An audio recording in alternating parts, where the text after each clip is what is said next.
Hello students, welcome to the topic of Z distribution.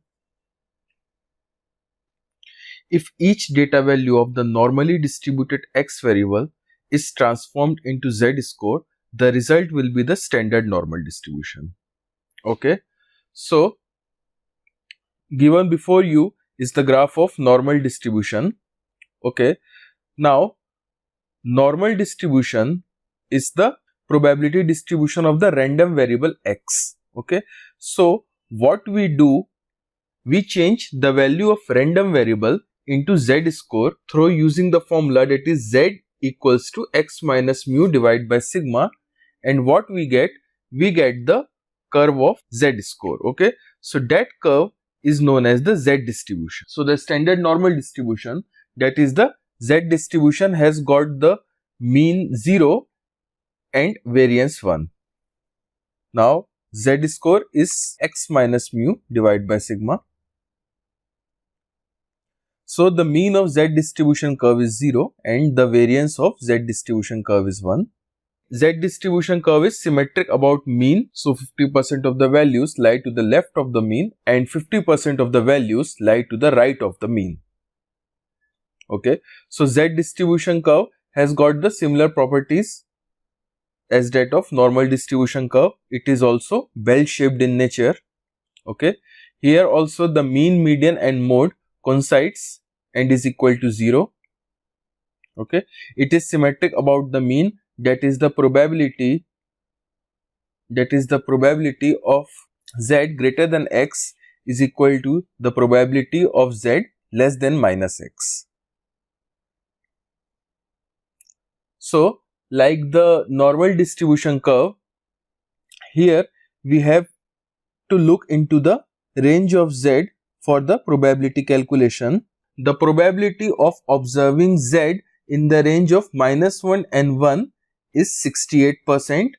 Okay, the probability of observing Z between -2 and 2 is 95%, and the probability of observing Z between -3 and 3 is 99%. Okay, so this property of normal distribution curve is used in our further classes on sampling distribution and in deriving the confidence interval and in proposing the hypothesis test. Okay, here I have shown you the another range of Z, that is when the value of Z is between 1.96 and -1.96, the probability of that range is 95%. Okay, so this is used for the calculation of the range of random variable X. Now here the range of X to get the 99% probability is mu minus 2.576 sigma to mu plus 2.576 sigma. Okay. Now let us solve an example. According to survey conducted on whole population, on average there is 4.43 pounds of waste generated per person in the Brazil per day.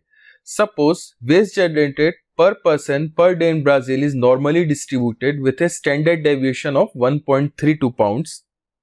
If a Brazil person is randomly selected, what is the probability that the person generates more than 6 pounds of waste per day? Okay, so here in the question we have been given the value of mean, that is 4.43 pounds. Okay, and the value of sigma is, that is the standard deviation, is 1.32 pounds. Okay, so we have to calculate the probability that the random variable, that is the amount of waste generated, is more than 6 pounds.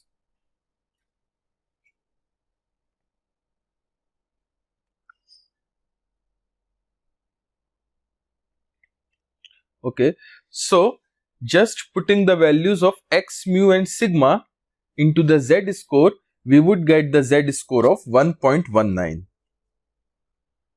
Okay, now we have to look into the Z distribution table for the value of Z score, that is 1.19. So I will start from here, that is the Z score, that is 1.1. So this would be 1.10, 1.11, 1.12, 1.13, 1.14, 1.15, 1.16, 1.17, 1.18 and 1.19. Okay, so the cumulative probability of the Z score for 1.19 is 0.883. Okay, now you must remember that the cumulative probability for the Z distribution from the table gives us the value of cumulative probability to the left of the curve. Okay, that is, as I have shown you over here, the probability that x is less than 6 would be 0.883, which is the area of the curve from the extreme left till x is equal to 6. Okay, so probability of x less than 6 would be 0.883. Now we are interested in calculation of probability of getting x more than 6. So we have to subtract 0.883 from 1, since the total area of the curve is 1. Okay, so 1 minus 0.883 would be 0.117. So there is 11.7% probability that waste generated per person per day exceeds 6 pounds of waste. Okay, thank you.